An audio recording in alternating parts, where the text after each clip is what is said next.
Hola, ¿cómo estás? Bienvenidos al canal de tu época favorita donde vamos a recorrer y hacer juntos un poco de historia. Hoy te presentamos a uno de los personajes más importantes de la historia. Así es, al gran Napoleón Bonaparte, este excelente estratega militar y emperador francés. Bueno, no sé si era muy francés, porque nació en realidad en Córcega, pero no importa. Lo cierto es que te traigo una de las batallas más conocidas y enigmáticas. Hablamos de la batalla de Austerlitz. Pero quédate que te explico por qué es importante esa batalla y dónde está la famosa trampa de Napoleón.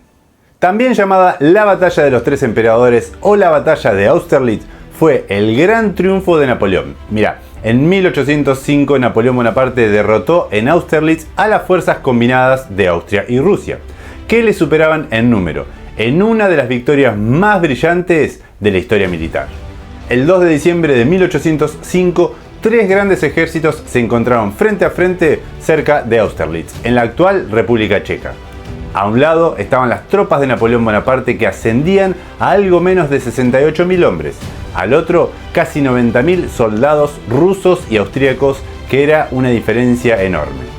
La desproporción de fuerzas hacía pensar a los oficiales rusos y austríacos que fácilmente ganarían la batalla, pero Bonaparte utilizó la mejor estrategia y con su inferioridad numérica se llevó la victoria. Así.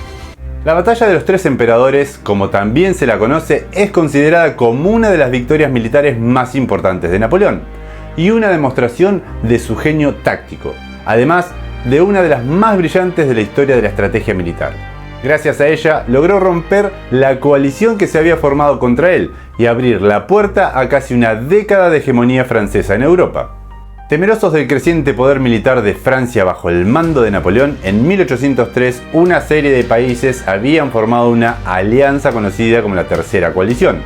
Esta incluiría al Reino Unido, el Sacro Imperio Romano Germánico bajo el liderazgo austríaco, Rusia, Nápoles, Sicilia y Suecia. De entre estos países, Austria y Rusia eran los que más sentían la amenaza francesa y los que podían suponer un problema mayor para Napoleón. Por lo que en 1805 el emperador francés desplazó a decenas de miles de soldados hacia el corazón de Europa. ¿Pero qué hizo Napoleón? ¿Fue una trampa? Mirá, para que te explico. Te cuento que en enero del 2021 salió una subasta, un manuscrito dictado por el propio Napoleón. Así es, sus 74 páginas son una prueba de cuánta planificación hubo detrás de la batalla y de los movimientos militares y diplomáticos que durante meses se llevó a cabo el emperador para asegurarse de que sus enemigos actuarían como esperaba. En ello también influyó la suerte y tal vez una cierta improvisación, ya que si no caían en la trampa de Napoleón, se arriesgaba a encontrarse en inferioridad numérica en territorio austríaco. Y ahora déjame decirte que si te gusta el contenido, no olvides de suscribirte al canal y activar la campanita para que no te pierdas los próximos videos. Es totalmente gratis y me ayudas muchísimo a que YouTube muestre mis videos y pueda crecer con este canal. Entonces el ejército combinado de austríacos y rusos les superaba en número, pero estaba poco cohesionado y carecía de suficientes oficiales preparados para dirigir una fuerza conjunta de tales dimensiones. Mira, Napoleón decidió aprovechar esas debilidades y valerse de la estrategia para anular la superioridad numérica. ¿Cómo lo hizo? Mira, empezando por crear una falsa imagen de debilidad. Mantuvo aparte de su contingente separado del cuerpo principal del ejército para que su desventaja parecía mayor y envió al general Savary a entregar un mensaje al cuartel general de la coalición, expresando su deseo de negociar la paz. Un poco mentiroso Napoleón, pero no importa. Mirá lo que logró. Los oficiales rusos y austríacos interpretaron esto como una señal de debilidad inequívoca y propusieron a sus respectivos comandantes lanzar un ataque cuanto antes. La última parte del plan de Napoleón consistía en atraer a sus enemigos a un territorio favorable. Eligió los Altos de Pratzen, una zona rodeada por colinas cerca de la ciudad de Austerlitz, actual Šlachov en la República Checa, y atravesada por estanques que iban a jugar un papel importante en su táctica. El éxito de Bonaparte dependía de que el ejército de la coalición siguiera el plan de acción que había previsto, por lo que debía atraerlo a la vez que evitaba las pérdidas de sus filas. Su primer movimiento fue lanzar un breve asalto seguido de una retirada para incitar a las fuerzas de la coalición a perseguirlo. debilitando a propósito su flanco derecho para asegurarse de que las tropas enemigas avanzaran exactamente por donde él le convenía. En aquella parte del campo la batalla se encontraban los estanques Satchan, que en aquella época del año estaban cubiertos por hielo.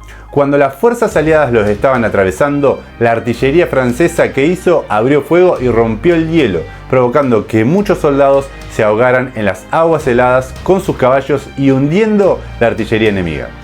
Ahora te cuento, si querés conocer más acerca de Napoleón, acá te dejo otro video acerca de sus batallas, los errores históricos y de la película del famoso actor Joaquín Phoenix y del director Ridley Scott, Napoleón, por acá o por acá. Al mismo tiempo, la persecución había debilitado el centro del ejército austro-ruso. El ejército francés atacó con las tropas de reserva que habían permanecido escondidas, esperándose de las posiciones de la coalición y separando sus dos flancos. El ejército francés atacó con las tropas de reserva que habían permanecido escondidas, apoderándose de las posiciones de la coalición y separando sus dos flancos. El izquierdo se encontró rodeado por los franceses y el derecho, viéndose ahora en inferioridad, emprendió la retirada. En total, las fuerzas de la coalición contaron unas 15.000 bajas entre muertos y heridos. Para la tercera coalición, aquella fue una derrota muy importante y sobre todo inesperada. La peor parte se la llevó el emperador Francisco II del Sacro Imperio. Era la segunda derrota que sufría en poco tiempo a mano de los franceses, que habían conseguido llegar hasta Viena, poco antes del encuentro en Austerlitz. Tuvo que ceder territorios a Francia, a los estados alemanes aliados de Napoleón y al Reino de Italia, un estado satélite cuyo virrey era familiar del propio Bonaparte. Al año siguiente, tras casi 1000 años de existencia, el Sacro Imperio Romano Germánico se disolvió y en su lugar nació la Confederación del Rin, formado por 16 estados aliados de Bonaparte. El núcleo del poder imperial se reorganizó formando el Imperio Austríaco, a cuya cabeza estaba el propio emperador Francisco. Así, la dinastía de los Habsburgo-Lorena logró salvar su continuidad, aunque vio reducidos sus dominios, poder y prestigio. La batalla también tuvo un impacto en la credibilidad de Rusia como potencia imperial y en la del zar Alejandro I, puesto que la mayoría de bajas fueron entre las tropas rusas. Por el contrario, la victoria de Napoleón ayudó a reforzar su autoridad como emperador y a consolidar a Francia como el gran poder imperial del momento. No obstante, esto también sería la semilla de algunos de los grandes problemas del imperio francés en los años venideros. En el norte de Italia, los abusos de las tropas napoleónicas dieron un inicio a un fuerte sentimiento antifrancés. En los territorios alemanes, Prusia se puso en guardia ante lo que consideraba un desafío directo a su posición dominante en el espacio germánico y se convirtió en el próximo gran enemigo de Francia. Vista desde la perspectiva histórica, la importancia de Austerlitz no fue solo militar sino también psicológica. El hecho de que Napoleón hubiera vencido a una gran coalición que le superaba ampliamente en número y que lo hubiera hecho valiéndose de la estrategia y aferrándose a un plan tan arriesgado alimentó el mito de su invencibilidad, disuadiendo a sus enemigos de intentar oponérsele a corto plazo. Pero seguramente el propio emperador era consciente de ello, ya que alimentó el relato épico de aquella victoria. Se había cumplido el vaticinio que había hecho al inicio de la batalla. Un golpe fuerte y la guerra habrá terminado, al menos por un tiempo. Y ahora sí, déjame decirte que si te gustan los contenidos de historia y las curiosidades históricas, no olvides de suscribirte a nuestro canal Punto de Historia. Es totalmente gratuito y a nosotros nos ayuda un montón para seguir creciendo con el canal. Y desde ya, muchas gracias.